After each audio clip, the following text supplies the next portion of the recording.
an old computer, a TV, a washing machine that's too broken to sell or too big to throw in the bin, light it on fire. No, I'm just kidding. We're going to show you how to get rid of it the proper way and all the other junk you have around your house after this. There's royalty on Most Buffalo when we come back.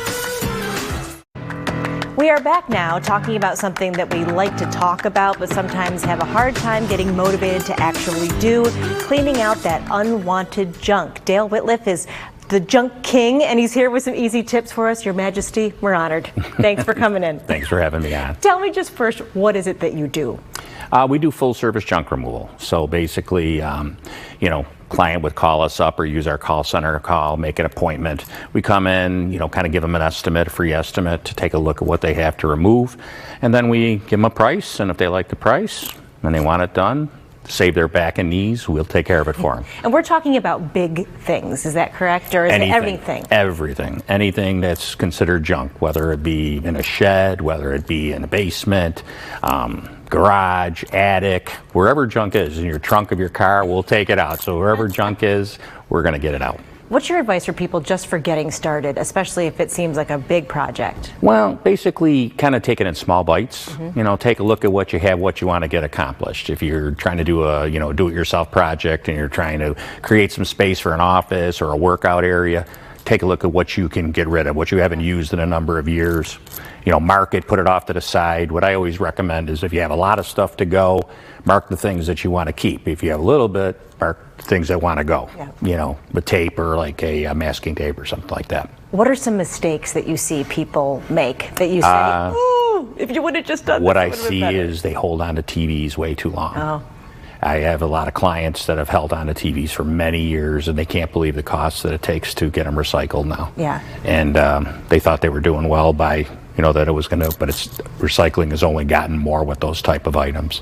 And how do you handle that? If somebody has something like that, We have a recycler that we deal with. What we actually do is there is recycling fees for that. We pick them up, we wrap them, we make sure they get to the right place so they don't end up in landfills and end up, polluting. So we end up taking them to a recycler. And what is the cost of that right now?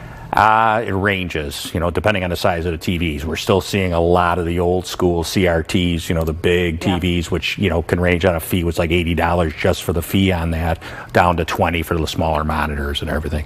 But the big thing is you want to make sure that those get handled properly. That's a great tip there. And I want to ask you something because I'm sure you've seen a lot of things. Oh, yeah. What is one of the weirdest, most interesting things that you've seen that you can say on television at 4 o'clock in the afternoon? Weirdest things. That's a tough one. We've seen a lot of different things, but I think that's maybe the weirdest thing is that a lot of the junk I see is common in a lot of houses. So it was items like that were popular at the time, like on TV, like Ronco type of things or Chop-O-Matics or whatever. I'll go into one basement, I'll clean.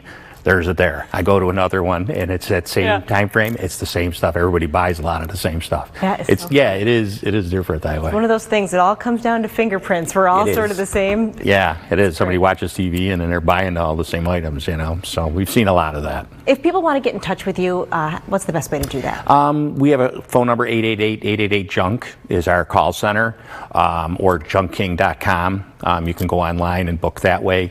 Like I said, we're rated 5-star rating on Google, so I encourage, whenever you do anything, I encourage everybody to make sure that the places they use are reputable, that they have insurance, and they're covered. Because once you have someone in your house, you want to make sure that they're covered under insurances and everything like that. So it's very important. And we have all those insurances and everything.